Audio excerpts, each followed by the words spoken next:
Hellóztak, én Nőség és Gamer, és ebben a videóban a Fidget Spinnert fogom nektek bemutatni. Aki nem ismeri a Fidget Spinnert, az... De mindenki ismeri, mert minden videósnál láthattatok. Majdnem minden videósnál. Nekem 3 darabom van. Ez az egyik, ez a zöld. Ezen kívül még van 2. Ez a zöld, ez kevés ideig pörög, de jó. Ez az alap, műanyag. Igen. És azután, ami a legjobb, az a narancsárga. Az igazi vas és narancsárga. Ugye ezt már lehet így. Csak ezt nem lehet. De ezt igen. És ez pedig a legtöbb ideig közülük. Videóval tök lassúnak tűnik, de rohadt gyorsan pörög.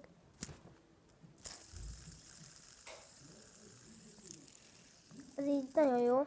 Trükkömet.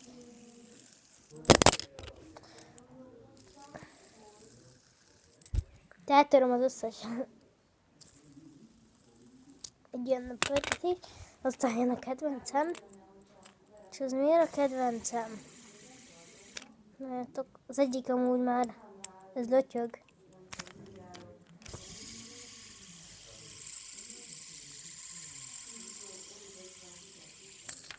Ez miért a kedvencem?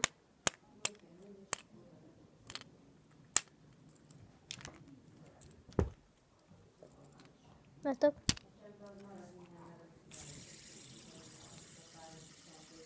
Nagyon jól világít. Világítós.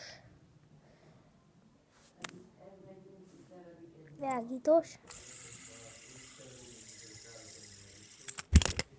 És ezzel is találtuk a trükköket. És igazából ezt a videóban meg szeretném mutatni a trükkeimet is, egybe a trükkeimet.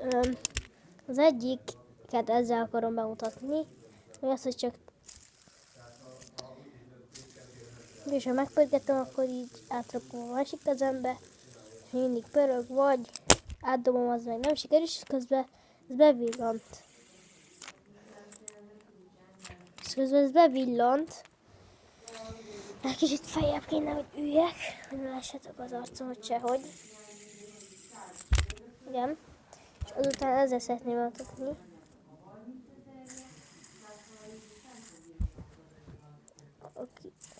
Az egyik durvát, hogy kis ujjamon fogom pörgetni. Várjál. Igen, láttátok. Csak nehéz. Na, sikerült.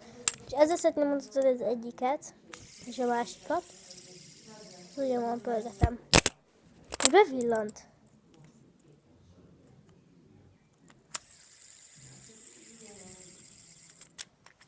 Most szerintem ennyi lett volna ez a videó, és ha kérdezitek, honnan rendeltem, ezt nem rendeltem, nem vettem, még én sem tudom, mert gyereknapra kaptam. És hát ennyi lett volna ez a videó, teszem egy lájkot, iratkozzatok fel, és utoljára szeretnék nektek pörgetni. Ezzel kell egyet, és addig is sziasztok!